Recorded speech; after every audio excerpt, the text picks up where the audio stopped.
So in today's video, I'm going to be teaching you guys how to do special card trading. So just before the video does start, a quick little ad on a trading service I offer over on Twitch. For the cheapest premium trading service for just £4, €4, or free with Amazon Prime. You'll get yourself daily trading and investing guides covering both Xbox and PlayStation with an array of different techniques depending on your budget.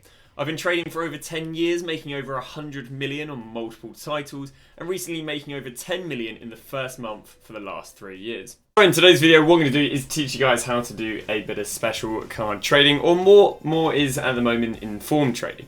So in this method, what you're going to do is you are going to be trading with special cards with shadow, and ideally picking them up either for the same price they are with a shadow as they are without a shadow, or 10% cheaper if they're a little bit more expensive.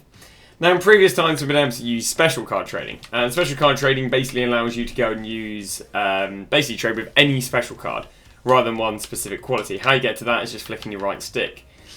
But sadly, EA this year decided to make column ball cards specials. They also decided to go and give column ball cards very high price ranges.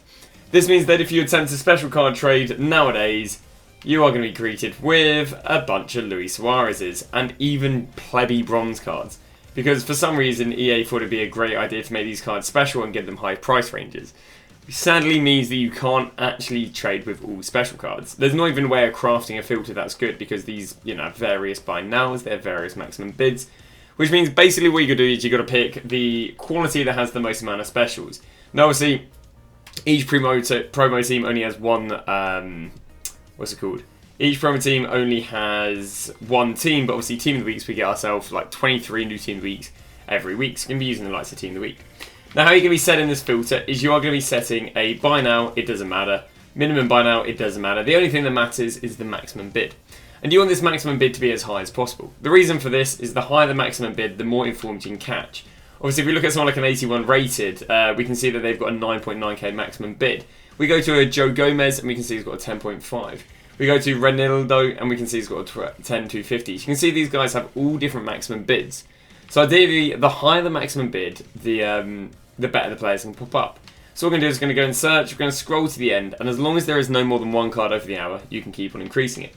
So 10,750, there are no cards over the hour. So I'm going to go and increase it to 11k. We're going to scroll to the end. And again, you can have one card over the hour, but more than one, and it will not work. So you can see right here we're catching Frimpongs, we're catching loads and loads of cards, and the longer we go on in FIFA, the more cards we're going to get. But sadly you can see there's loads of cards over the hour if I set an 11k maximum bid, so this isn't going to work. So we're going to lower this back down to 10,750, and you can see right here that this is the highest maximum bid, without there being more than one card over the hour. Now what this is going to show me is it's going to show me every card on FIFA with a shadow who's an inform, who basically been listed on the minimum bid. You can see right here, everyone has listed them almost with a maximum buy now and a minimum bid. Now, normally when people list cards with minimum bids, it means they're in a hurry to sell. And also what people do when they're in a hurry to sell, they'll list for a cheap buy now. So the idea is what we're looking at is everyone who's panic selling inform cards. And ideally, we'll be able to go and catch these up on a good deal. So what is a good deal, you may ask? Well, to find the deal is you actually need to press compare price back out. You see, by pressing compare price and backing out, as long as there is no more than one card over the hour, it's going to go and refresh the market and show me new cards. See how there we go, we keep on seeing brand new cards. And this will work as long as there is no more than one card over the hour. This will work on PC, this will work on old gen, this will work on next gen. So we've worked out how to set the filter and how to refresh the market. We're now looking to see what is a deal. Now what is a deal is it is any inform who is the same price with a shadow as they are without a shadow, as long as they're under 20k. You'll find this will happen very, very commonly, and the reason this will happen very commonly is because people will buy an inform, they'll put a shadow on them, completely forgot they put a shadow on them, and then list them for the price they are without a shadow. That's the reason my game is glitching a little bit, so I'm going to go and lower the buy now by 1k. Every now and then it might glitch, if you don't get a card popping up for like a minute or two, do just back out and lower the buy now. So I'm going to keep pressing compare price back out, and hopefully a new card will pop up that we can use for an example. If not, I'll go back a player. Come on, they do know this. Alright, whatever. Well, we'll use the likes of Diego Dalot as an example. So what I'd do is I'd head over to Footbin, head over to Footwiz, whatever, and I'm going to go into Diego Dalot. And if he's under 20k, which he is, I'm going to look to buy him for the same price with a shadow as he is without a shadow. Which means if he pops up for 15k with a shadow on him, he'd be a good deal. Because anyone under 20k, looking to pay for the same price. Here we go, we got ourselves Bruno Gilhammers. Let's go and type him in, GUI, how much are you? You have 13k, perfect, this is a great deal then. Now what you're going to find is on the first time you search a player's price, you might not win the card. Why? That's because someone who has previously searched the price of the player knows what they go for. But the next Bruno Guilherme that pops up, you know he goes for 13k. But okay, the first time you search them, you probably won't win them because obviously it's someone else. Now you're going to get the odd card that's going to be over 20k. Now cards that are over 20k you want to treat a little bit differently. Now this is because of the EA tax, and obviously if you're making 2-3k a card, that's great, but if you're getting, if you're trading with 50, 60, 70k cards, obviously the tax on these is going to be 3k, so you wouldn't be making any money. So what you need to do on cards that are over 20k, so for example Pedri, you want to get them 10% cheaper than what they're going for without a shadow. So Pedri goes to 25k, and I want to get 10% cheaper, and 10% of 25 is 2.5, which means I want to get Pedri at maximum 22.5. And yeah, that is literally as simple as this method is. If the player is under 20k, you're going for the same price with a shadow as they are without a shadow. Would have been a lovely deal there on Ronaldo. What's he going for? He's going for 11k, so obviously picking up with shadow isn't perfect. Yeah, so stuff under 20k you want to buy for the same price with a shadow, stuff over 10% cheaper. So let's say we want to run this Ronaldo. Now there are two ways of listing. I can, one, be in a hurry to sell the card. If I'm in a hurry to sell the card, I'll go and list him for the cheapest on the market with a shadow. And that for someone like Ronaldo is going to be about 14k if I'm not wrong.